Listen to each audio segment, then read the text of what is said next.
আয় আরো বেঁধে বেঁধে থাকি কবিতাটি শঙ্খ ঘোষের জলই পাষাণ হয়ে আছে কাব্যগ্রন্থ থেকে গৃহীত হয়েছে। কবিতার শুরুতে এক চরম বিপন্নতার ছবি ফুটে উঠেছে। সাধারণ মানুষের ডান পাশে ধস, বায়ে গিরিখাত, মাথায় বোমারু এবং পায়ে পায়ে হিমানির বাঁধ, অর্থাৎ তাদের চলার পথে চারপাশে মৃত্যুর হাতছানি। যুদ্ধ ও হিংসার কারণে তাদের ঘরবাড়ি ধ্বংস হয়ে গেছে। শিশুদের শব্দেও ছড়িয়ে রয়েছে চারিদিকে।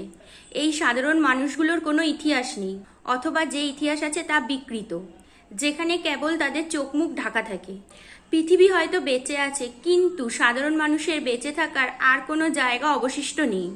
চারপাশে এই ধ্বংসস্তূপ ভয়াবহ বিপদের মাঝে দাঁড়িয়ে মুষ্টিমেয় যে কয়েকজন মানুষ এখনো বেঁচে আছে, কবি তাদের হাত ধরে সঙ্গবদ্ধ হতে বলেছেন। কারণ এই চরম ও প্রতিকূল মুহূর্তে একমাত্র ঐক্য ও ভালোবাসাই পারে মানুষকে রক্ষা করতে। তাই কবি বারবার আহ্বান জানিয়েছেন, আয় আরো বেঁধে বেঁধে থাকি।